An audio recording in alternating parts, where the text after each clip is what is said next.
Predict the output. इस तरह का क्वेश्चन हर साल आईसीएसई जो है आपको लूप में एक का क्वेश्चन, एक क्वेश्चन, दो क्वेश्चन देता ही है ना। इस वीडियो में हम लोग बात करेंगे कि प्रिडिक्ट द आउटपुट आप जो है किस तरह से बिना किसी टेंशन का आसानी से आप इसको सॉल्व कर पाएँ और एग्ज़ाम में आप नंबर उठा पाएँ। तो पूरा वीडियो को आप देखने का कोशिश कीजिएगा, समझने का कोशिश कीजिएगा और इस तरह का क्वेश्चन को आप खुद से सेल्फ सॉल्व करने का भी कोशिश कीजिएगा। ठीक है, तो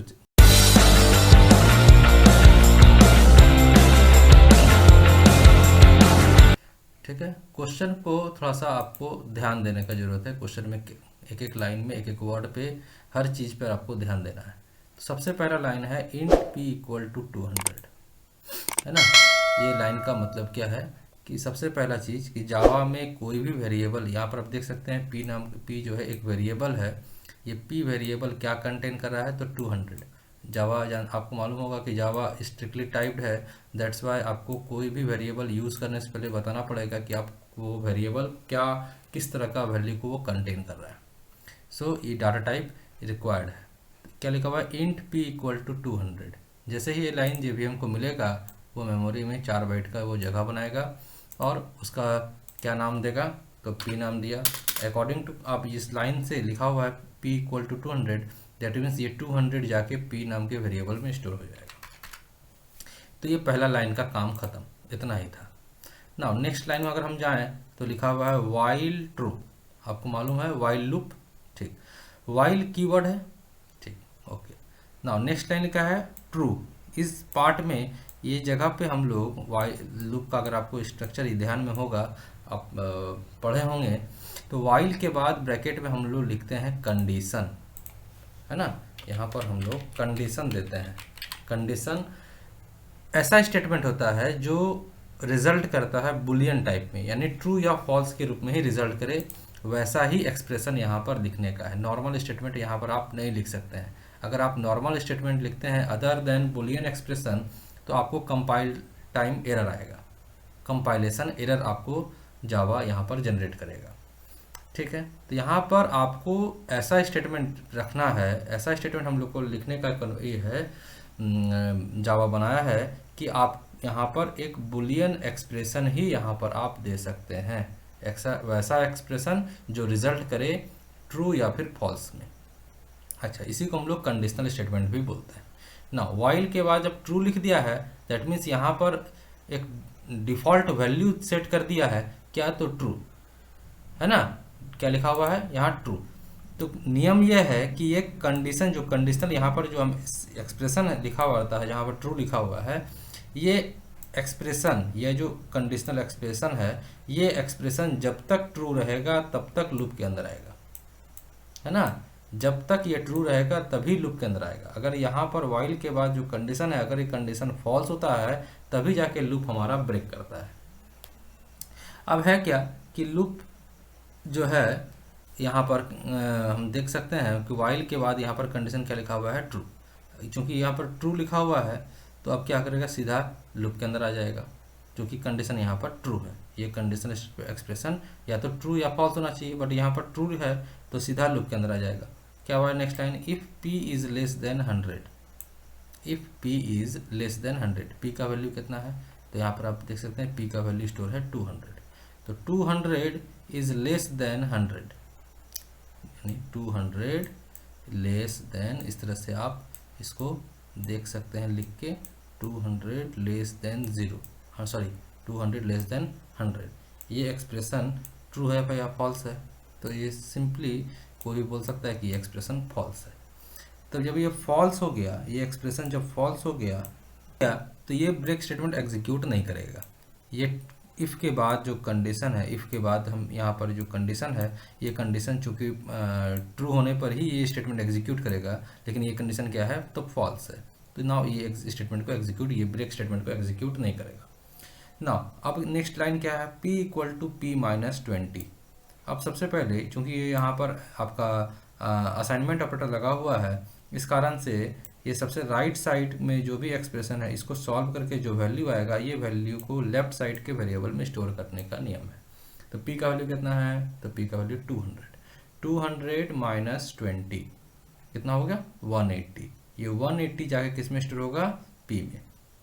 तो P का जो वैल्यू था वो 200, वो वैल्यू को क्या करेगा रिप्लेस करेगा किससे, तो 180 से। तो P का जो पुराना वैल्यू था 200 वो ख़त्म, अब P में नया वैल्यू क्या स्टोर हो गया 180 ना। अब इस जगह से इस ब्लॉक से वापस ये घूम के जाएगा कहाँ, तो ये वापस घूम के जाएगा इसी कंडीशनल स्टेटमेंट के पास। वाइल के बाद क्या लिखा हुआ है, तो ट्रू। ये यहाँ पर ट्रू है, फिर से ये लूप के अंदर आ जाएगा। नियम क्या होता है कि यहाँ से जो घूम के गया वापस ये कंडीशन को ये चेक करेगा कि कंडीशन ट्रू है या फिर फॉल्स है। ट्रू है तो लूप के अंदर आएगा, फॉल्स है तो लूप को ब्रेक कर जाएगा। यहाँ कंडीशन ट्रू है तो फिर से लूप के अंदर आया, लूप के अंदर आया ना, फिर से एक क्या चेक करेगा, तो ये कंडीशन चेक करेगा P is less than 100। P का वैल्यू कितना है, तो 180 ना, 180 लेस देन 100, 180 लेस देन 100। ये 180 लेस देन 100 ये क्या हो गया, ये फिर से फॉल्स हुआ। ये चूंकि एक्सप्रेशन फिर से फॉल्स हुआ तो ये फिर से क्या हो जाएगा, इस स्टेटमेंट को एग्जीक्यूट नहीं करेगा। इफ़ के बाद जो कंडीशन है अगर ये ट्रू है तभी जाके ये ब्रेक स्टेटमेंट को ये एग्जीक्यूट कर पाएगा। इफ़ के बाद जो स्टेटमेंट अगर ट्रू है तो ही इसके नेक्स्ट स्टेटमेंट को एग्जीक्यूट करता है ना। फिर से नेक्स्ट स्टेटमेंट क्या है, P equal to P minus 20। P का वैल्यू कितना है 180 माइनस 20 कितना हो गया 160। ये 160 जाके किस में स्टोर होगा, तो P में। तो P का जो वैल्यू था प्रीवियस वैल्यू 180, इसको हटाएगा, अब P में जाके क्या स्टोर हो जाएगा 160।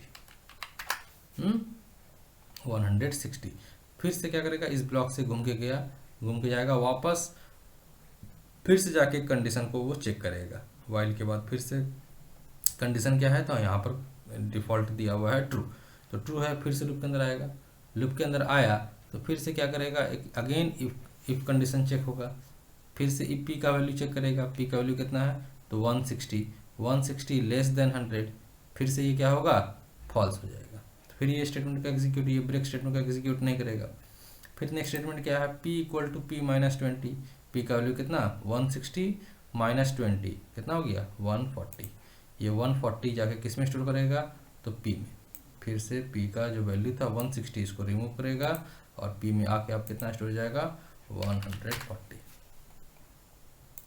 फिर यहाँ इस ब्लॉक से वापस इस सेम प्रोसेस, फिर कंडीशन ट्रू है, फिर लूप के अंदर आएगा, फिर क्या है 140 लेस देन 100। अगेन ये कंडीशन क्या हो गया, ये कंडीशन फॉल्स हो गया, फॉल्स हुआ तो ये काम नहीं करेगा ब्रेक।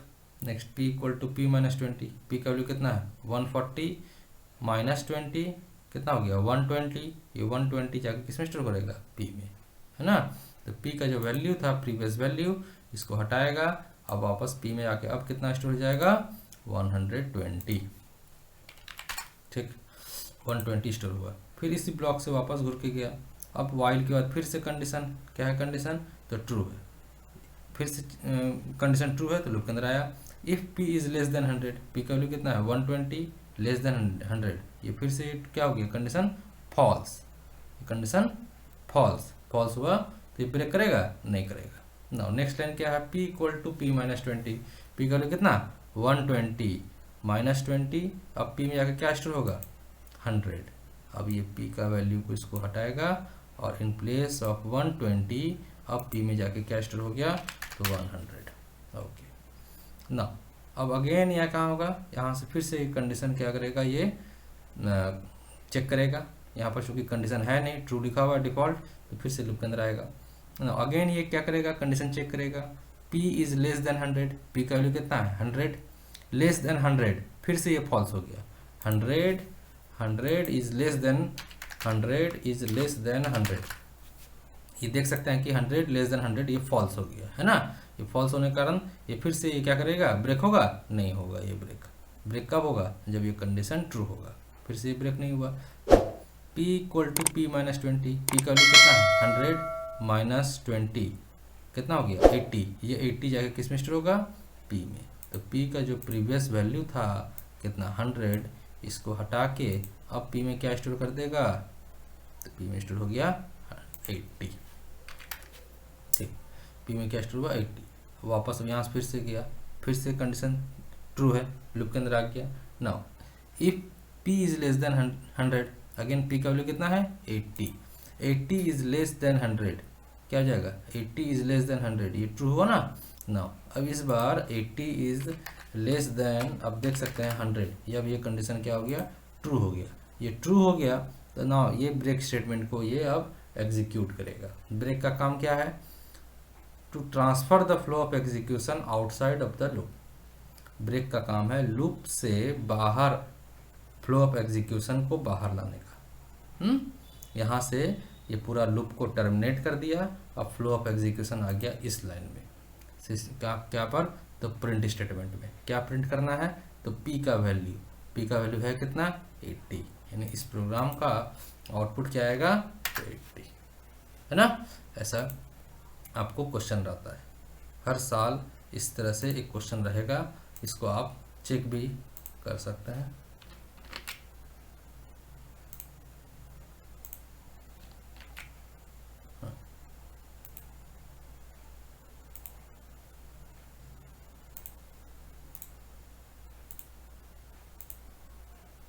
आ गया, यही हमारा आउटपुट था, यही हम आउटपुट लेके आए, कितना है आउटपुट 80।